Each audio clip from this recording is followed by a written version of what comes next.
Okay, yes, news time, 6:39 this Thursday morning. The morning update takes you to Vegas to catch up with an odds maker with one of the most accurate records of predicting political races. Wayne Allen Root is his name, and Wayne is saying Obama will lose the election in a landslide. He joins us this morning. Good to talk to you, Wayne. First of all, let's establish a couple of things. Neither Obama or Romney, well, as you put it, you don't have a horse in this race with those two. Yeah, well, listen, I was the Libertarian vice presidential nominee 4 years ago. I'm a Libertarian through and through, and so our presidential nominee is Gary Johnson. So as a political guy, certainly Gary is my horse. I think he's the best candidate in the race, but probably the best one you've never heard of, unfortunately. The media doesn't give a lot of attention to Libertarian candidates, but he's a two-term governor of New Mexico and has the best fiscal record of any governor in modern political history. An amazing guy. But as an odds maker, and as a pundit, I got to analyze the race that you want, which is Obama against Romney. And we should point out, too, I want to interrupt you and make sure we get this in. Late December, you made the call for Romney when he was trailing, I think, in all of the polls. Yeah, he was trailing every Republican from the fall all the way through January 1st, and I kept saying he's going to win in a landslide for the Republican nomination. He did, and I also predicted back in December with my New Year's resolutions that once he won the nomination, he'd also he'd be even with Obama throughout most of the year, and then he would pull away and win big at the end and win in a landslide on November 6th. And my opinion has not only not changed, it's solidified. So why will Obama lose in a landslide? Well, a lot of reasons. First of all, the economy. You know, as James Carville would say, the economy's stupid.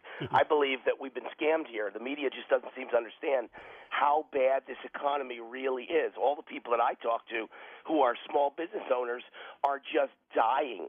Maybe the stock market's up, but you speak to anyone who owns a home or owns a business or puts together business deals or raises money for a living, and they'll all tell you that this is a great depression and that things are worse than they've been in their lifetimes. So, you know, the news media can make it sound like things are getting better. They're not. They're getting worse, and they're the worst of our lifetime. So he's got the economy to deal with, and the real reason I say this, that I think Obama's going to go down to a major defeat, is that when you think about 4 years ago, he won millions and millions of votes from people who were just taking their first chance on a new guy with a refreshing, different view of things, with a fresh background and a fresh way of looking at how to handle an economy. And we were coming off a guy people hated, George Bush. I don't believe one voter in the nation who voted for John McCain, not one, will change his mind this time and vote for Barack Obama. But I think millions of people who voted for Obama last time are certainly open to the idea of voting for someone else, because just like Jimmy Carter in 1980, they're thinking, can we take a chance on 4 more years of a guy who's created this economy? None of the political pollsters who make this their daily work, their living, see it your way. What are they missing? Well, they're missing a lot of things. First of all, this is Carter against Reagan all over again. I think you'll see the same results. At this point in time, in May or early June of 1980, 32 years ago, Carter was up by 9 points over Reagan and wound up losing in one of the great landslides of all time. But even then, same thing as now, it got to even throughout the summer, even in September, even in October, and then a landslide in November, and I think you'll see the same thing.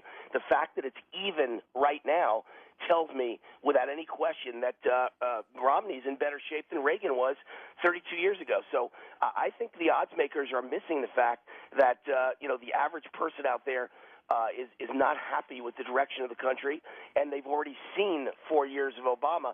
They're not going to change their mind and fall in love with him again at this point in time. And you wrote in your latest column that Obama has alienated so many different groups: Jewish voters, Catholic voters, youth voters. He's got an uphill climb. Yeah, well, listen, black voters aren't going anywhere. They're still going to vote 90% for Obama. But guess what? 4 years ago, they voted 96% for Obama. Now he's alienated a lot of black church-going Christians, and I think that'll be worth a couple of points in this election, a couple of points that he loses. Hispanic voters, he's got nowhere to go but down. They voted for him last time because they didn't feel like they had any other choice.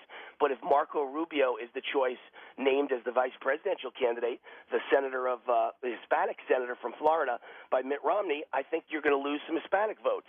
Jewish voters, I happen to be Jewish, and most of my friends are very disillusioned with Obama and feel he treated Israel very badly for the last 3.5 years. They're just not going to vote for him in the same percentages. Youth voters, disillusioned. There's no jobs out there. They're all unemployed, the same people that voted for him 4 years ago.